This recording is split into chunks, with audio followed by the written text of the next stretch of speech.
Hello, guys. Good evening. Hope you all are doing good. So, this is the third session of your data engineering interview series. I'm very happy to have you all in here today for this session. And I believe we all are going to learn something today, and it is going to help us during the interview. Okay? So, before we start our session, who are we? We are Data Valley, the fastest growing edtech company of 2025. And this is Franklin here who is presenting this. Myself, I have almost 3+ years of experience as a data engineer, and I'm very happy to share you with the knowledge and in demand and in on trend industry questions to you, so that it guides you and helps you to become a better data engineer, or if you even it could be a fresher, and it is going to help you gain some knowledge about the interview, how it is going to be done. So you all know the routine. Grab your coffee, come sit and chill for an hour, and make sure you learn as much as possible. Okay? So this is our third part in this series. What are we covering today? So today we are starting with the SQL questions. Then we will be talking about data modeling. Then few big data tool questions. Then we'll be covering up ETL pipelines, and then to the cloud technologies. So I hope the agenda is very clear, and let's jump to our first session about SQL.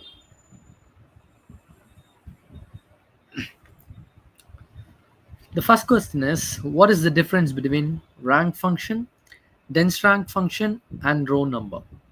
Okay, so this is commonly used in as a window function within the SQL. Okay, so rank, dense rank, and row number are a window function in your SQL. Okay, first talking theoretically, rank function will skip the ranks if there are ties. Okay, so what do I mean by that? Let's say there are 5 students in your class. Okay, and for instance, 2 students have got the rank number 1. So what happens while you use rank function is that the first person gets rank 1, the second person who has got the first rank will get the same rank, so 2 persons are getting number 1. So what would be the rank of the third person, or who has secured the second position? His rank is number 3. So whenever the rank is similar, the ties, whenever there are equal ties, the ranks will be skipped. So that's what happens in the rank function. So how is it different to dense rank then? In our same scenario as we discussed before, let's say there are 5 students in the class, and 2 students have got the position number 1. So what happens is the first person and the second person gets the rank number 1. The third person who has secured the second position gets the rank 2 still. So that's the simple difference. So in rank function, you get to skip the rank because there are ties, and in dense rank, you don't get to skip the ranks even though there are ties of rank values. I hope that is very clear. We will see that in the technical implementation as well, but just for now, try to understand the theory. There is no skipping. And another easy way you could remember this is rank, right? And this is dense rank. So you can just call it, or you can just name it by yourself, like, oh, the rank is densely populated. So what do you mean by dense? So you're not going to miss out on anything, and there is not going to be any space, right? So what do you mean by dense? You're not going to have any space, right? So it's very closed, very tightly packed. So same way, it's 1 1 2. So the rank is not getting skipped, even there are ties. So that's how you can remember these terms easy. And then you have row number. So row number is just like assigning a number to each row. So in our same scenario, as we discussed earlier, there are 5 students in the class. No matter what their rank is, no matter what how they are arranged. So let's say they are ordered in a way that 1, 3, 4, 2, and 5. Even in that case, it doesn't matter how unordered they are arranged, but every row or every student is going to get a unique number. Okay, so even they ranks or values could be ties, but even in that case, they just get an unique row number. All right. So ranks, you get to skip a rank when there are ties, and in dense rank, you don't skip a rank even if there are ties.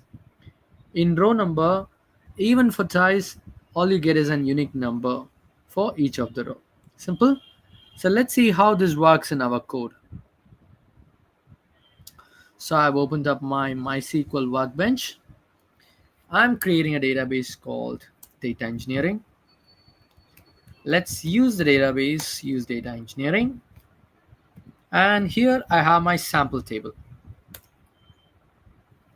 So what have I created in my employees table?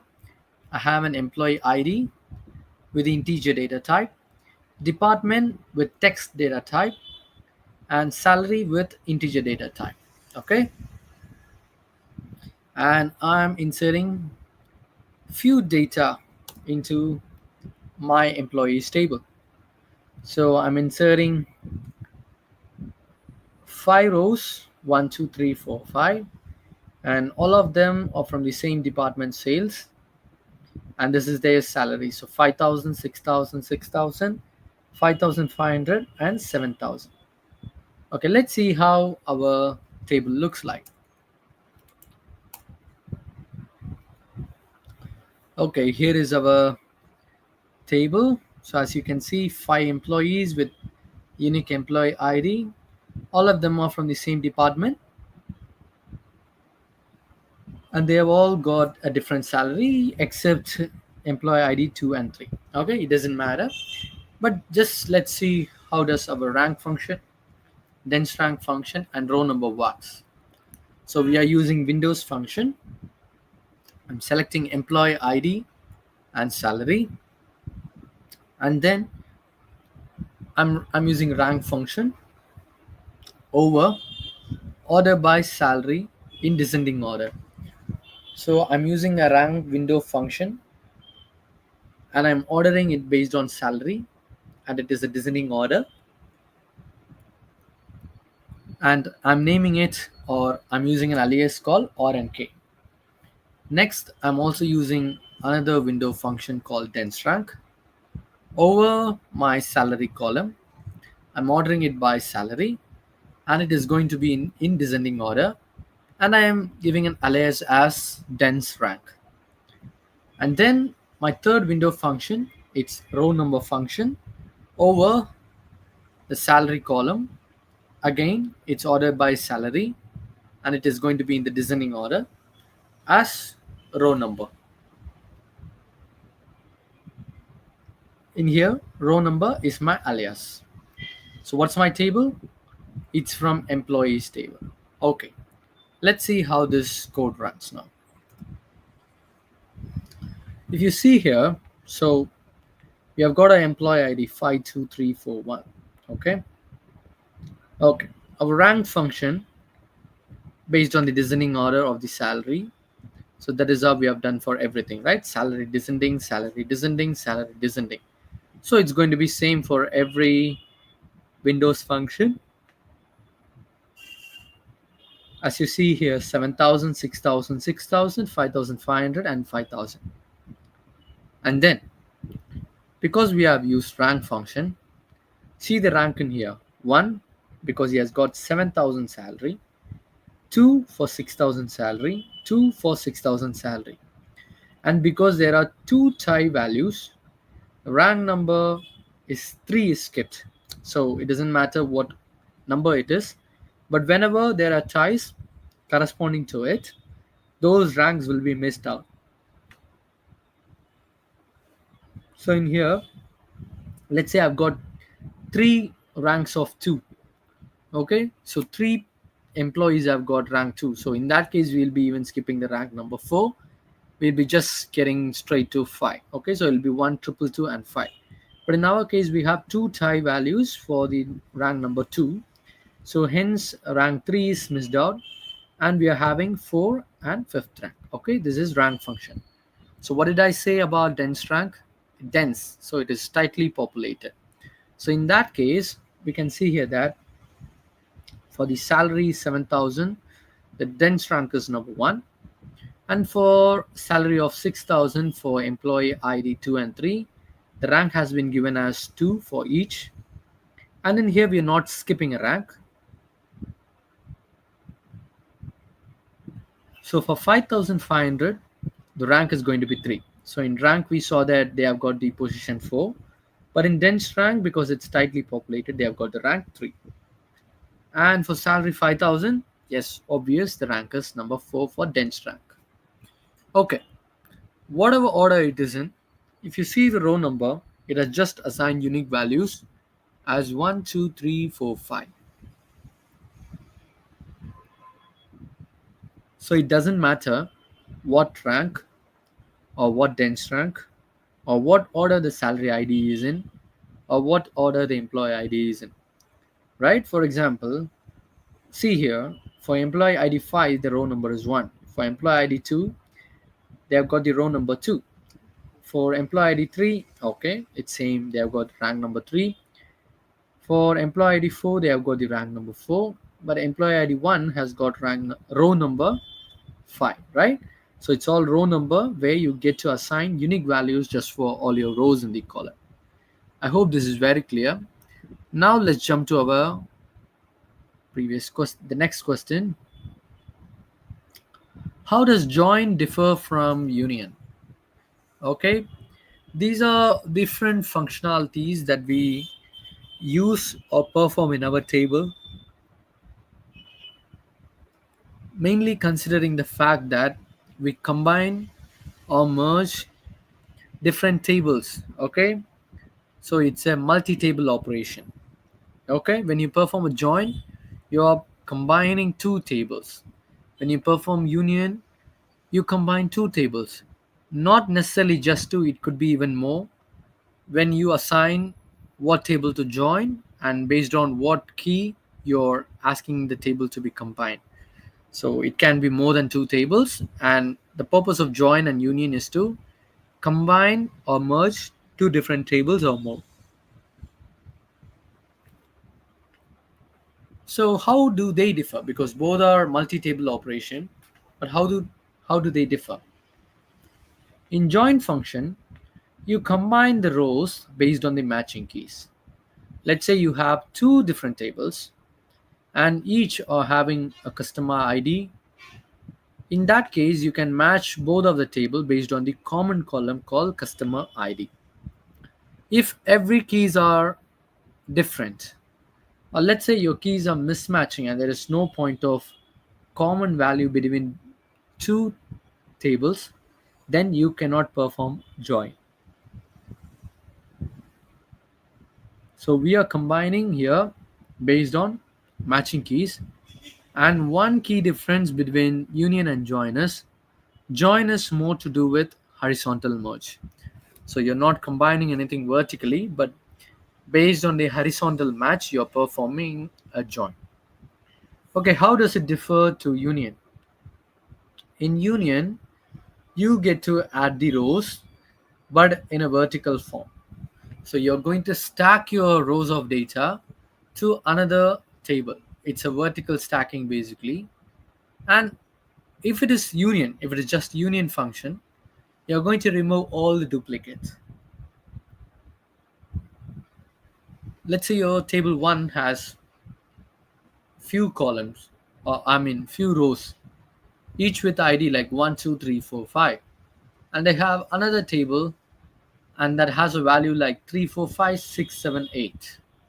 In that case, when I do a join, yes, there is going to be vertical stacking, but the duplicate rows are removed and all you get is 1, 2, 3, 4, 5, 6, 7, 8, because the duplicate columns are removed and you're going to just have the unique ones. But in case if you're using union all, even the duplicates might get repeated in your vertical stacking. Okay, now let's see an example of how this is done in a code functionality. So if I have the table, I'm deleting customers. Okay, I don't have one. So I'm creating a table called customers, and it is having three columns: customer ID, name, and city. So customer ID is having a data type integer, name is having a data type text, and city column is having a data type text. So I've created my table, and then I'm creating a new table called orders. And orders table is going to have three columns again. So one is order ID with integer data type, customer ID with integer data type, and product column with text data type. Okay, I've created table orders. So two tables, customers and orders, and they have different columns, three different columns. Now I'm inserting few records into my customers table. So the syntax is insert into table name, values, and then you assign the values for each column. I've inserted the data into the customers. Similarly, I'm inserting data into the orders table. And now let's see how our table looks like. So here is my customers table. It's having customer ID 1234, and their names are Alice, Bob, Charlie, and Diana. And they are from the city Chennai, Bangalore, Delhi, and Mumbai. So how do my orders table look like? So in my orders table, you can see that I have unique order ID 101, 102, 103, and 104. Order number 101 was placed by customer with ID 1. Order ID 102 was placed by a customer ID with ID number 2. Order ID 103 was placed by a customer with customer ID number 1. Order ID 104 was placed by a customer with customer ID number 5. And what do each product correspond to? So order ID 1 is having a product called laptop. Order ID 102 has a product phone. Order ID 103 is having a product keyboard. Order ID 104 is having a product monitor.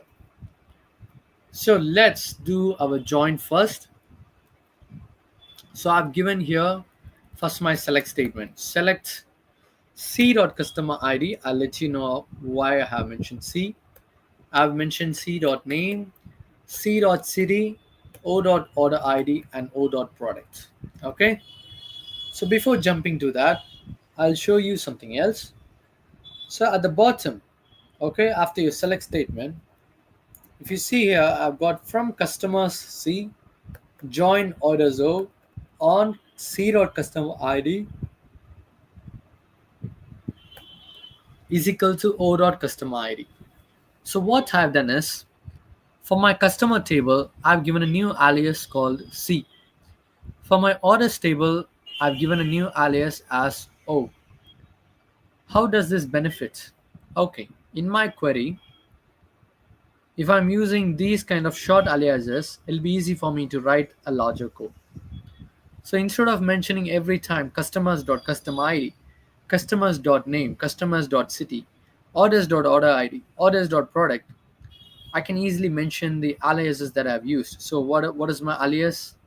So my alias is C for customers and O for orders table. So in here, if you see, I've used dot notation to tag the column along with the table name. So table name, column name, table name, column name,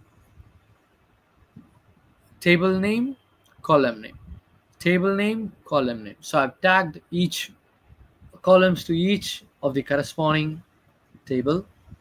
And also there is another scenario where you might have different columns in different tables having the same name.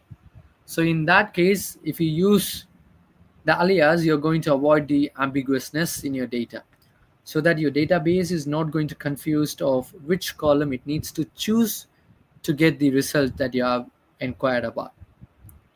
So I'm selecting from the table from and join, and this is one of the crucial step in join, because in join you have to select two columns, that is one column from each of the table where they have a match. Okay, in here I've chosen customer ID from my customers table and customer ID from my orders table. Let's see how this code runs. If you see here, I've got Alice with city Chennai and their order ID and their product. For Bob, I've got along with the city, order ID, and his product. And for the next row, we have got Alice, who is from Chennai with an order ID 103, and she has ordered keyboard. Okay. Now, how is it different to our original table? So we had four different customers: Alice, Bob, Charlie, and Diana. And in here we have only the customer ID 1, 2, 1, and 5, right?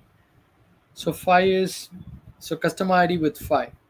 But if you see our customers table, we don't have customer ID 5, neither his name.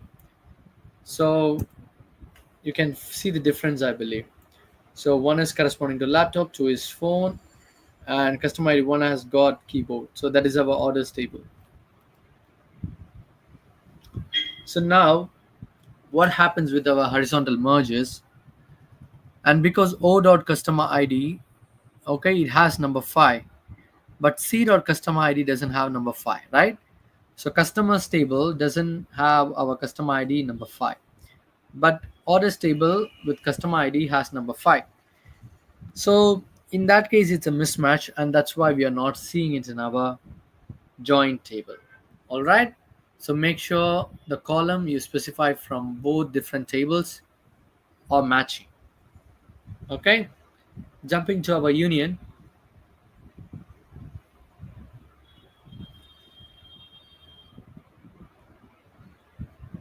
So union performs a vertical stacking. So let's see how I have done it. So I'm running a select statement, and then taking the column name. I'm giving an alias as info from customers table, and I am unioning it with select product from orders table. So let's see how our table looks for a better understanding. So we're having three different columns: customer ID, name, and city. And in orders table, we have order ID, customer ID, and product. And when you run union, I'm just selecting name as info from customers. I'm just selecting the name. And in products table, I'm just selecting in orders table, I'm just selecting the product name. So my result comes in the following way. So we have chosen single column from each of the table, that is customers and orders table. And from them you can see that Alice, Bob, Charlie, Diana from the table 1, laptop, phone, keyboard, and monitor from table 2 have been merged but stacked vertically. Okay, this is the main difference between join and union function. What's a window function? Give a use case. So Windows function helps you to perform calculations across a set of table rows related to the current row. Performs calculations across a set of table rows related to the current row. So first thing, what does it do? It does some calculation. Okay, you might have a question now. Okay, so how is it different to any other different aggregate function or whatnot? We have different functions, right? Like sum function, we have count star, count function, we have average function. So in that case, how is it different than window function? In Windows function, you can still use your aggregate function, okay? But the main difference is that you create a window. So as the name suggests, it's a windowing function. So what happens with the window is that instead of collapsing your rows, okay? For example, in a normal query, when you run group by, what happens?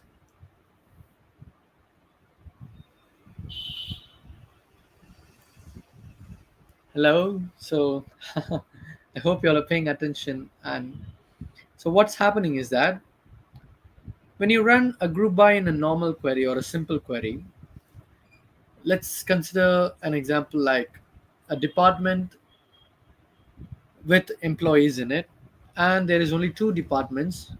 So one is sales department and another one is marketing department. In that case, when you group it based on the department called sales and marketing,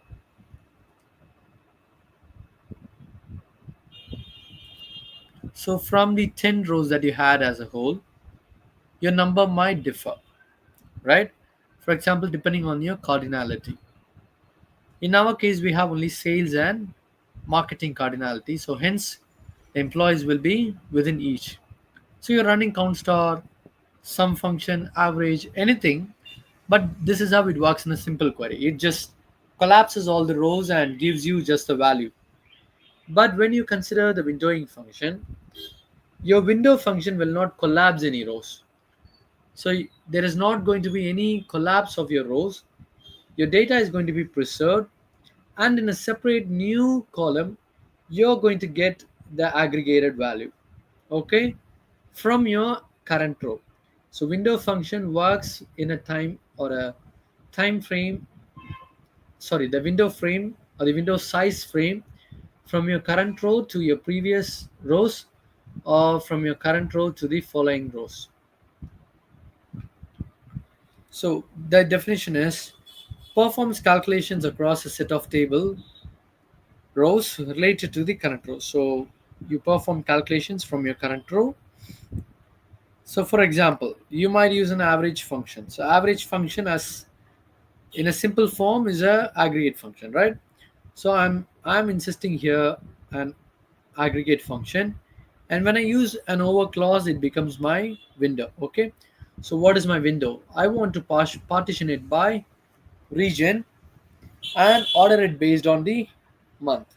Okay, so this is the window function, and the use case is when you don't want to collapse any of the rows, but just you want to have a moving average, let's say, or you want to have a moving calculation or an aggregation corresponding to your current row. So that's when you use your window function. Jumping to our second session about data modeling. What is a slowly changing dimension? As a data engineer, we might be hearing a lot of terms. Rather than memorizing them, try to be very clear about learning from the topic or learning from the heading itself. So learn it as a sheer meaning, so that you don't have to remember much, or you don't have to look for a dictionary or any website to give an excessive description. So from this name, maybe from next time you can remember it, because I'll explain it for this time. So name suggests slowly changing dimension. You all know what is slow, right? Slow, it is something that is having a slow pace. Okay, it is going to change very infrequent, it is going to change very minimal, so that is slow changing. Okay, so you're changing something slowly. Okay, what am I changing slowly? My dimensions. Okay, what do I mean by dimensions? So there are two types of uh, how can I call that? I would say that as a two different type two different types of table within a schema. Okay, the one is called dimension table, and the other one is fact table. For a simple difference, let me give you this. The dimension table will have your referential data, or it is going to have a contextual description, or it is going to have more of a descriptive kind of data. And your fact table, it's all filled with fact. So what do I mean by fact? So it can include transactions, it will include your numerical data basically. So that's what I mean by facts. So facts is going to have numerical data, and the dimension table is going to have your contextual or referential data. Okay, So this data is getting changed. So this is the meaning of SCD. Okay, but let's dive deep technically to know its definition. SCD tracks historical changes in a dimension table, and it is useful in data warehousing for slowly evolving attributes. So I've explained you what is a slowly changing dimension, where your data gets changed in a slower pace, and this helps you to track your historical changes in your dimension table, because each time when there is a change, you update your new record or you update your existing record, where the older versions of your data get a number, the version number I mean, or the older data will get a date where this was last used and it becomes inactive. So it's better for audit purpose. So that's what I mean by it tracks the historical changes in dimension table, and it is useful mainly in data warehousing for slowly evolving attributes. What are the types of SCDs? So we have seen what is SCD, and now let's see what are the types of the SCD. So SCD is of two types. I mean three types. Sorry. So it's type 1, type 2, and type 3. Type 1 is where you override the old value with a new one, and type 2 is where a new version is included. So the new row gets added up again and again in your table. And type 3 is where a new column gets added, and there is another column that has only your older value. So basically it has only the partial history. So let's say a customer calls Franklin. So he's giving himself for a loyalty program. Okay, so he's going to Walmart, and Walmart is having a loyalty campaign. So for that, Franklin is enrolling his details.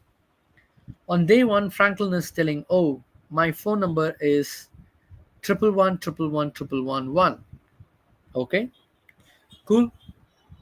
Next day, Franklin is again going to the store and he's telling, "I've updated my phone number. Can you please change it? And my new phone number is 222 222 2222." Okay, I've updated. And on day three, Franklin is telling, "No, no, no, no.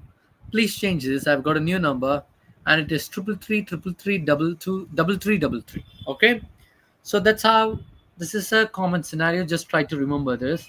And now I will explain this in context of type 1, type 2, and type 3. In type 1, your existing data changes to only the newer one. So when I change my phone number from 111 to 222, the 111 data gets erased completely and there is no version history, just it gets updated to 222.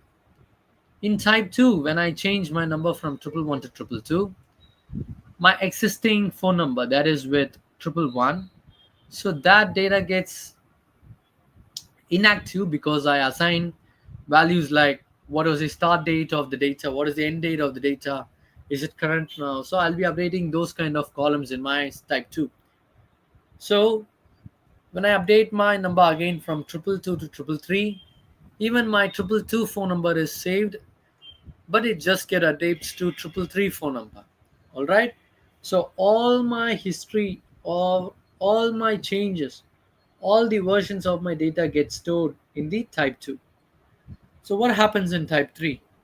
So type 3 is where your, let's say in our same scenario, 111 to 222.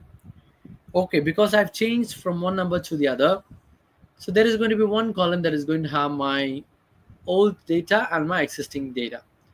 So my previous value will be 111 111 111, and my old I mean my oh, sorry. So my new value will be 222 222 222, and my old value will be 111 111 111 111. Are you all right? So then, let's say Franklin on his third day changing his number to 333 333 333. In that case, the old value is 222 222 222, and my new or current value is 333 333 333. So what happens to my previous data, the 111 111 111 111? So in type 3, you just delete it.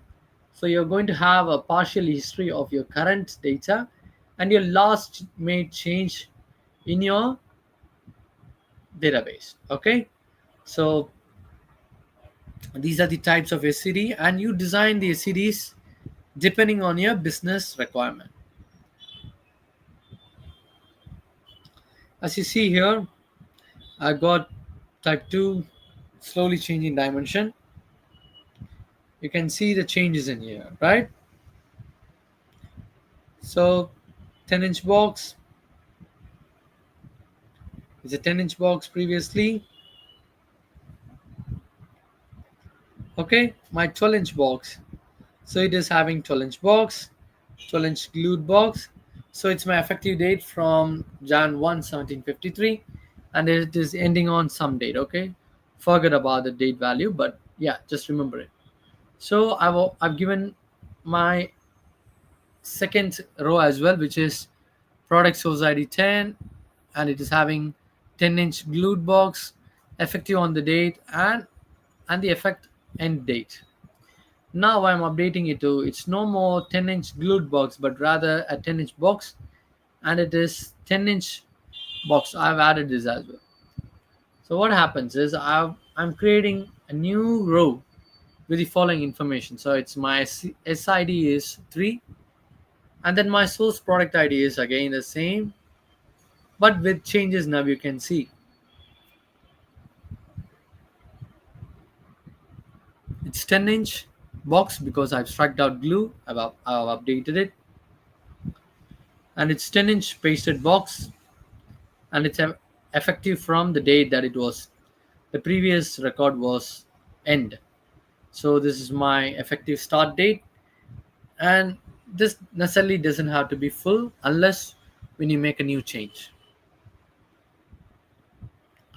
So here you see how do we update using a CD strategy.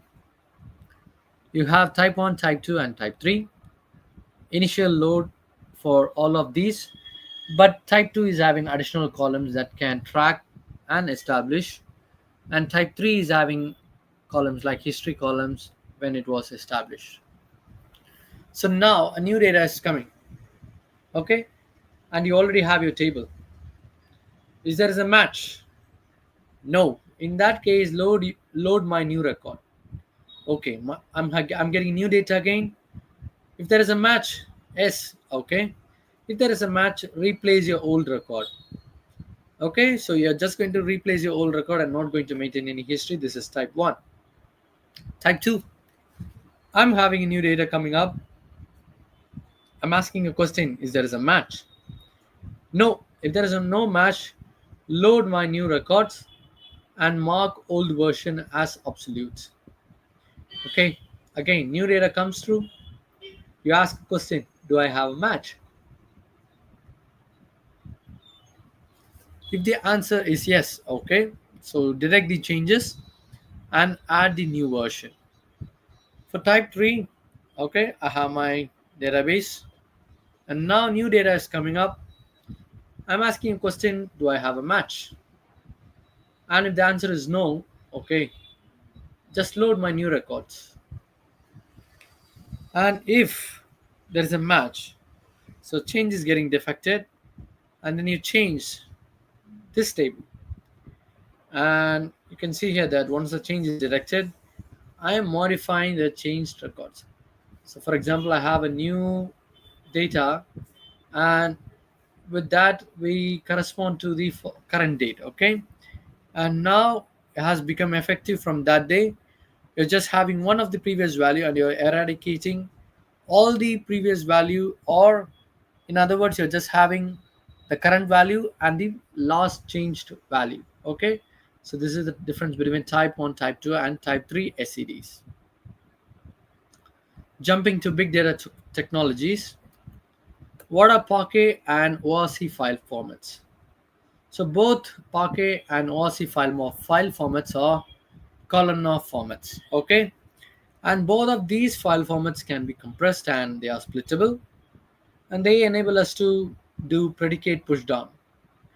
Okay, so what do I mean by predicate pushdown? Predicate pushdown is where you filter as early in your query so that you're not going to fetch all your data, or full table scan is going to run and cost you your performance and money.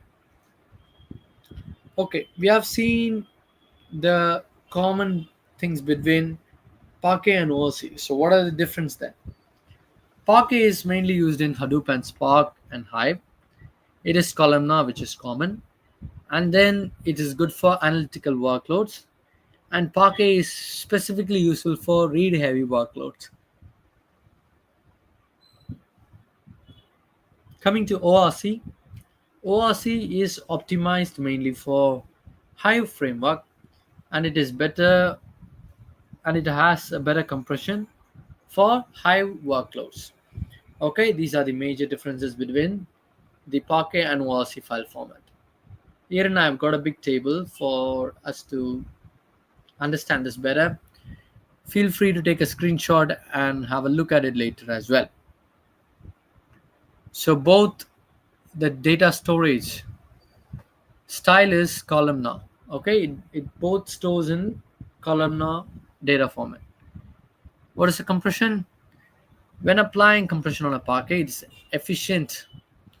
But when you apply a compression on OSC, it is a notable overall compression with lightweight indexes. Okay, so both supports compression and both supports the schema evolution. And for Parquet, you have extensive community support in comparison to the ORC.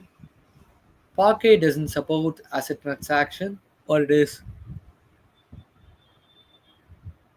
not therefore a lot of community support, or it has less support basically. But leaving about the community support and talking about the asset transactions, Parquet has less support and ORC has full support. So it enables asset transaction in your Hive database. It is both ideal for large data sets, yes, because compression happens, it supports splittability. So considering these factors, it is very ideal for large data sets. How efficient are they for small data sets? Less efficient due to columnar nature for smaller data set, and it is less efficient due to columnar nature for both of the ORC as well.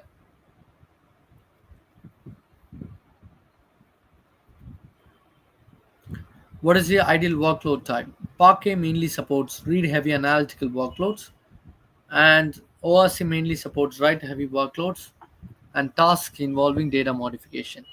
I just explained it to you that it supports the ACID compliance or ACID transaction in your Hive data warehouse, right? So when it enables ACID transaction, what does it mean? It is a write heavy workload, right? So it helps with write heavy workloads. What is the performance in analytics? Parquet is exceptional, especially with tools like Apache Spark and Apache Arrow. But talking about performance in analysis for ORC, it is okay is good, and it is particularly with Hive based frameworks only. So I would consider Parquet anytime, all day. What is Hive and how is it used? Hive is an open source data warehouse project. So this is the logo for Apache Hive, and Apache Hive is a data warehouse software project. So the open source data warehouse. It is built on top of your Apache Hadoop. And since it is built on top of Apache Hadoop, it fetches data from its Hadoop clusters, and then it supports data query and analytics. And one good thing about Hive is it supports Hive SQL, okay, which is a little bit different to the normal ANSI SQL that we have. So Hive uses HQL, or you can call it as Hive SQL. So though there are slight changes in the syntax, it's more like an SQL like interface to interact with your data. So Hadoop, what is a Hadoop? It has basically a SQL engine under the hood. Okay, so under the hood, it's another SQL engine to run your queries. And Hive is especially suitable for batch ETL and data warehousing queries. And Hive supports HiveQL or HQL or HiveSQL. So these are the different, what is that? The ways that Hive is used for. Okay, so mainly for analytics, I would say, because this is an open source data warehouse. What is the difference between Kafka and Flume? Let me drink some water. My throat is very thirsty.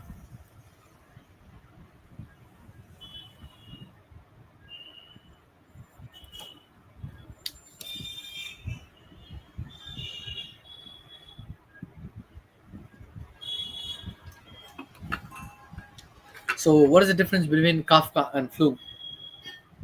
So Kafka is a distributed streaming platform. Okay, so you get to stream your data using Kafka.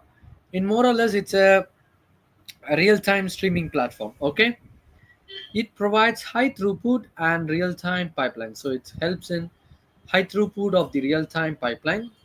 So what happens with Kafka is that so producers will produce a message, brokers will collect this message, store it, and handle it, and consumer is anything that consumes the data from this broker. Okay, so as you see here, producers are applications that write data to your Kafka topics.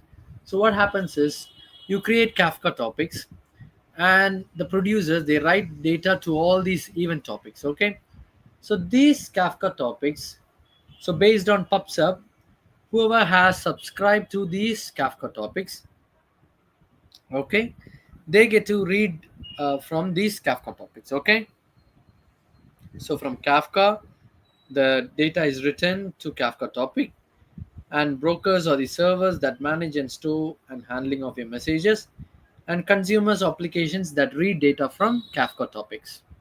So how is it different to Flume? So Kafka is real-time streaming platform, but Flume is a log data ingestion framework. Okay, so your data, it's your log data. You use Flume to ingest it to different sources. Okay, so source produces data. Okay, so source is the one where the data is produced or where the source is brought in, and channels hold the data, okay, or the logs temporarily, and sinks they move where the data needs to be moved to. Okay, so what is the main use of Flume is that it is mainly used to push logs to HDFS. Okay, Kafka is for real-time streaming pipelines, and Flume is for log data ingestion purpose. Jumping to our fourth part, ETL pipelines. Difference between batch and streaming ETL. This is a very important thing. And when you start learning data engineering, first you'll be starting with batch because batch is a bit easier in comparison to streaming ETL. So make sure you're aware about this concept.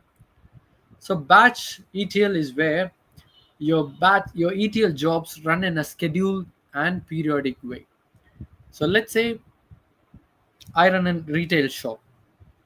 I open my store at 7 and close my shop at 11. So in between those hours, I'm going to have my transactions happening in my database, right? So all these data from morning 7 to night 11, these data will be processed or pipeline will be constructed or ETL will be performed. Okay, that's why I call it as an ETL job. So ETL job, what it does, it extracts the data for all these 15 hours. It transforms it or processes it, and then loads it to the target. Okay, so but how is it different to streaming is that it happens in a scheduled periodic way. In the scenario that I told about, let's say my shop is closing at 11, I might fix my ETL job to run at 11:30 p.m. all day. Okay, So every day, so I'm going to have my ETL job run at 11:30 for my data. Okay, so it's very scheduled and it is very periodic. But when you talk about streaming, it's real-time data processing. For the same scenario, I open my shop at 7 and close at 11, and there is a transaction happening at 7:01. So morning 7:01, I'm having a transaction. So once the transaction is through and it gets loaded into my database, my ETL happens just immediate. Okay, it gets triggered immediately. So even it could be one transaction or whatever, for that minute it just gets processed immediately because we have set it to be in a real time processing. So batch process the data in a batches. It depends on what batch you set. It could be one day, it could be 6 hours, it could be 12 hours, it could be weekly, monthly, yearly. So it all depends on your business requirement. So because it is batch, you can handle large volumes of data at once. And because it is a batch, it is going to have an historical data, and hence it is easier to debug as well. Talking about streaming data or streaming ETL, and because it is continuously getting ingested, there is no chance of you getting larger volume of data. Okay, even many transactions can happen at simultaneously at a moment, but even in that case, your continuous ingestion comes into play, and each time your data gets processed real time. It is very complex and needs checkpointing. What do I mean by complex and checkpointing? So because this is very historical, you can store your data and you can debug and then transform it slower. But because you're processing the data in real time, it is going to be very complicated because you might have a lot of issues coming up, like schema evolution, data mismatches. It's a bit complicated. And you need to set checkpointing as well, because checkpointing ensures that you set a watermark and you don't process the data repeatedly again. Okay, so you set a checkpoint and you process your data beyond this checkpoint. So what are the tools for the batch? You have Apache Nifi, Talent, ADF, Azure Data Factory, AWS Glue, and Elastic MapReduce of AWS. And for streaming service, you have Apache Kafka, you have Spark Streaming, and you have Flink as well. The next question is, how do you handle schema evolution in ETL? So, what is a schema evolution? Schema evolution is where your data gets evolved periodically. Okay, let's say today you have only a data set with 3 columns, and tomorrow I might get a new data set with 4 columns. Okay, with each time this happening, so how are you going to handle it? So how are you going to manage it? So that is all about this. So how you're going to handle it? So you can use Avro and Parquet format.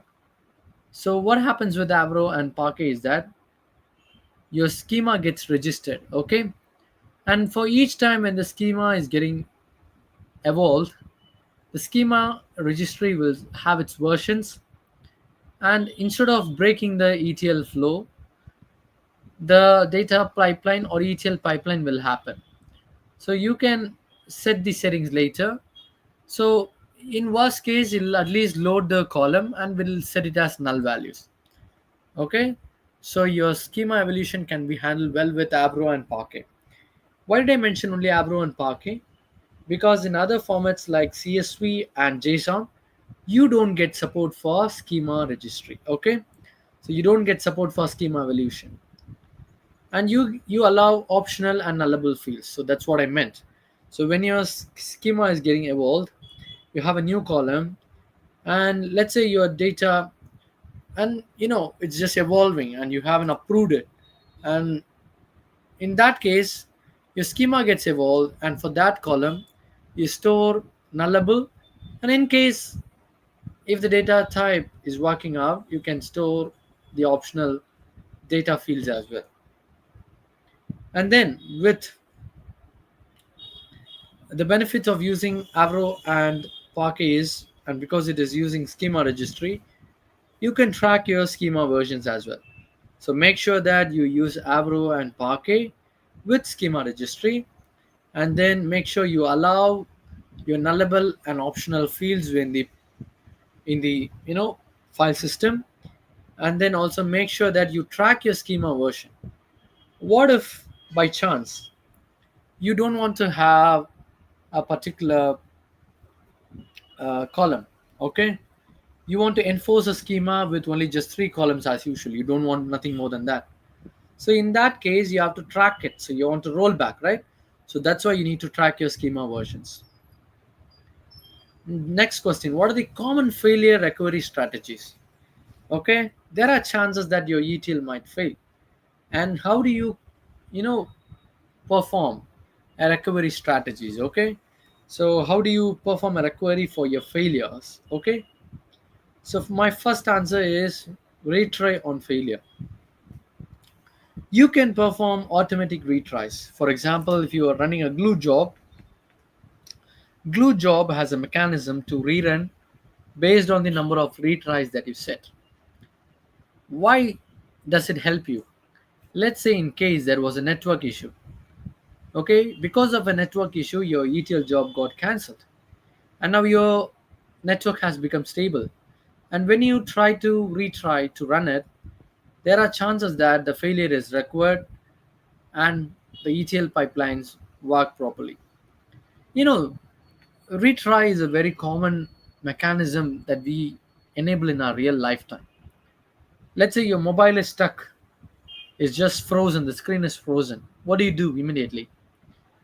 You just press the power button down and you turn on the power button again, right? So what is that? It's a retry, right? So you're just turning off and turning on. Similarly, with each job failure, what you're doing, you're trying a retry option. So okay, this thing didn't work, the didn't work, let me cancel it and let me run it again. Next, you can set dead letter queues. What do I mean by dead letter queues or DLQs?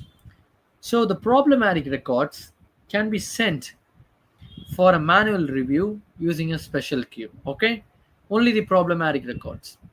And when I send the problematic records, okay, for the review, at least my ETL pipeline is prevented from halting.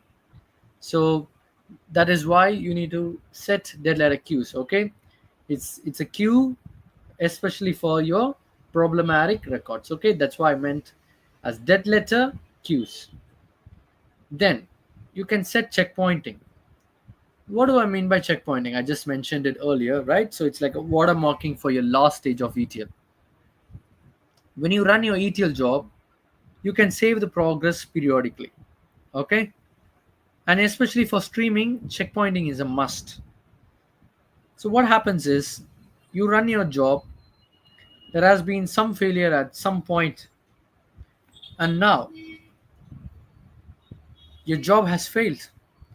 So instead of restarting the entire job, okay, so somewhere in the midway your ETL job has failed, and now instead of restarting, because you have set the checkpoint, your job starts running or restarts from the point where it has failed. So instead of starting from the very first process, it restarts only from the point where the progress was lost.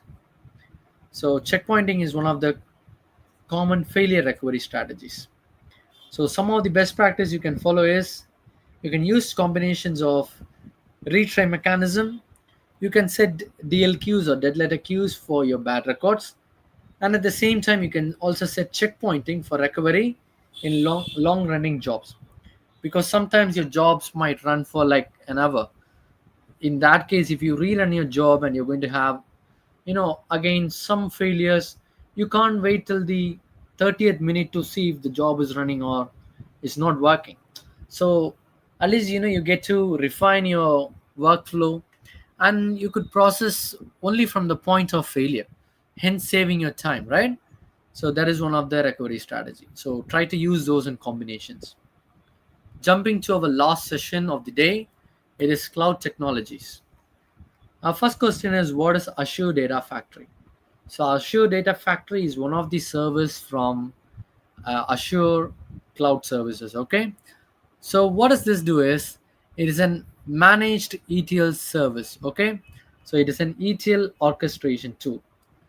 So what do I mean by Azure's managed ETL service? So what do I mean by managed ETL services?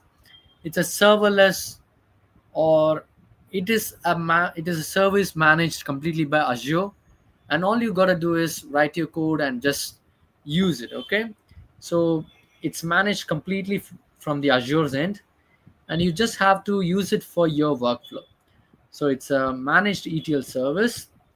So using ADF in short, you can connect it to cloud and on-prem. So you might have your data on-prem, or you might have your data in the cloud, or your target could be a cloud, or your target could be an on-prem. So in any different cases, you can connect to it and you can start performing the ETL. And ADF supports orchestration, transformation of your, and it also helps in the construction of pipelines. So Azure has features like to orchestrate like what time it has to run. So in ADF also you can write your transformation codes. You can write your transformation logics. It is applicable both in visual formats, or you can write in your code format as well. And then it helps with the easier construction of pipelines as well. So in case you do not know coding, I mean, as a developer you must be knowing about coding and stuff about how to construct the ETL. Do not worry about this. In future we'll be covering in our series, but talking about ADF, it helps you easier to construct a pipeline. So that's what I meant by visual pipelines. In short, ADF is used for your data movements with transformations. Okay, and now to our second question of cloud technologies. What's the role of IAM in cloud data platforms? So IAM stands for Identity and Access Management, and IAM is a very must security role, or it plays a very crucial role for the cloud data platforms, because you need to ensure that your data, your pipeline, your source, your networks, your applications, they are secure. So you use IAM to secure all these. So it's an access control framework. So why do I mean an access control framework? Because framework always has multiple components, right? So using IAM, you get to define the roles, you get to define the permissions for each role, you get to define policies, and you get to define the policies applicable for each role. You get to deny certain policies or certain access to certain roles. So it comes with multiple components and hats under it. So you can define your permissions and roles as well. And it is a easier key to to provide a secure cloud source. So using IAM, not everyone gets to access your cloud data platform, right? So it is a secure way and to access your cloud resources. And one major benefit of AWS IAM is you get to provide a role based access.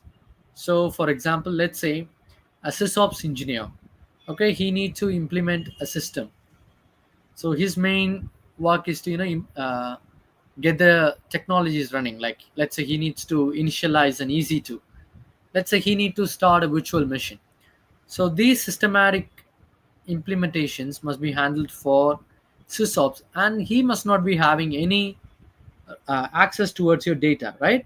So that is the role based access. But in case of a DevOps engineer needs to have access to all uh, you know reliable or whatever the sources that he gets to implement. For example, he can use Kubernetes, he can use Docker. In that case, he gets the access to initialize those kind of sources. But sysops need not have access to other sources. For example, a data engineer, I do not need an access to Docker or Kubernetes unless I have an explicit role in my company where I need to work on these kind of different tools as well.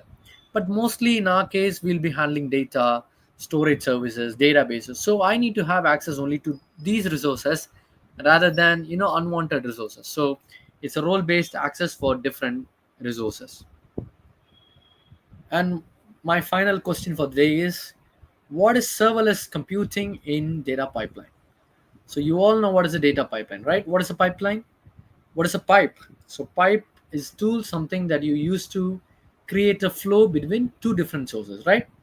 So pipeline is how you connect two different sources and you make the flow of a data. Okay, talking in data engineering context. So data pipeline.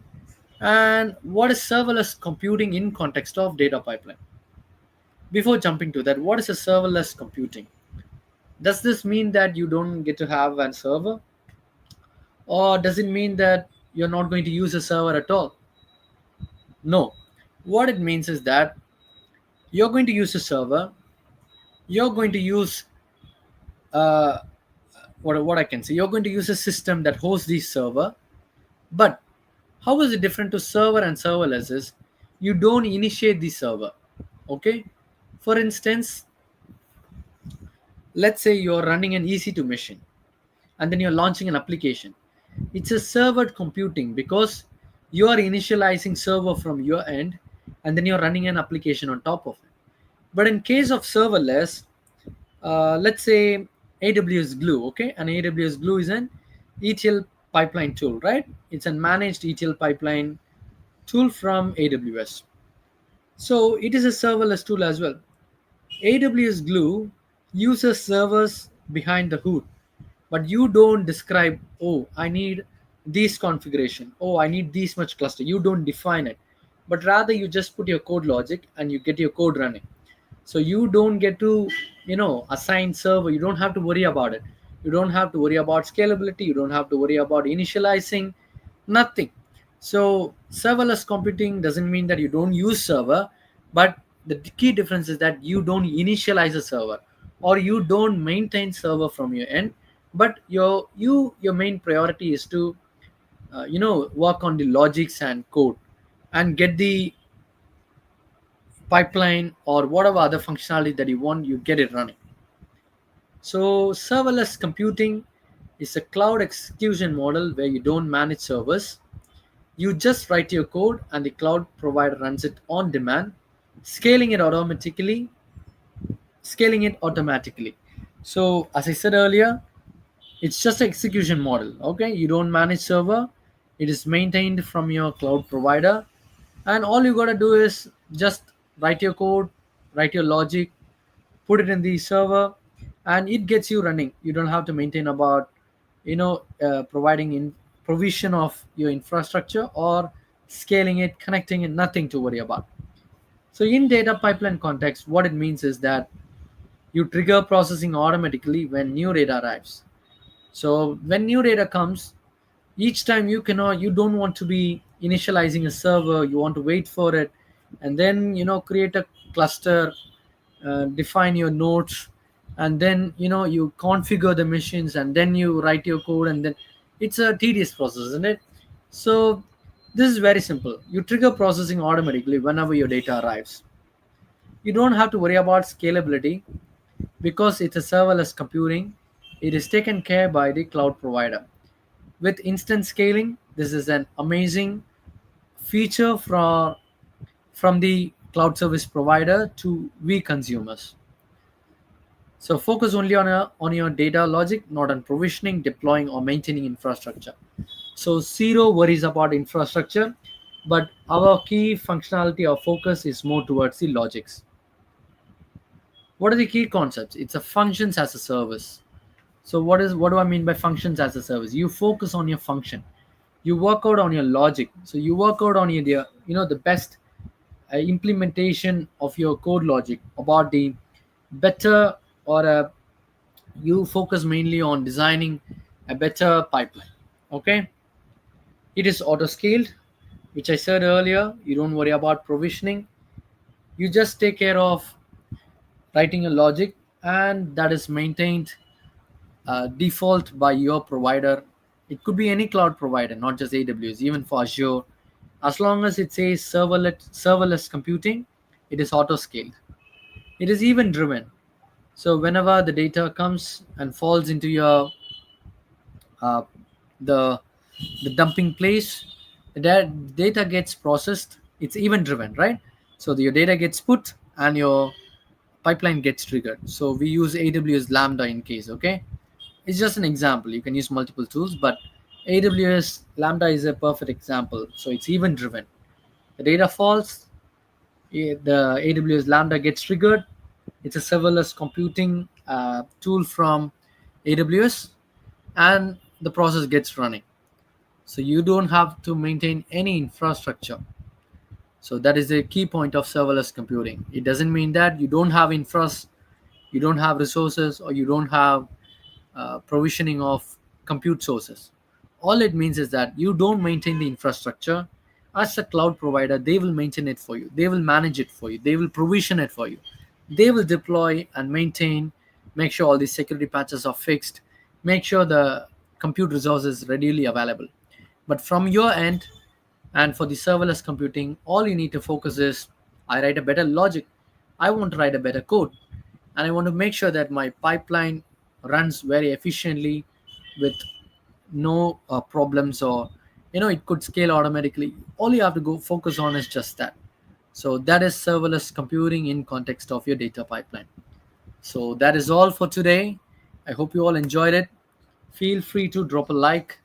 And if you have any doubts, or if you feel that you need to give us some suggestions, do drop your comments in the comment section. And feel free to share this to your fellow aspiring data engineers, so that they might find it beneficial when they are attending their data engineering interviews. And do uh, subscribe to our channel so that you don't miss on the regular updates, regular videos being posted in our channel.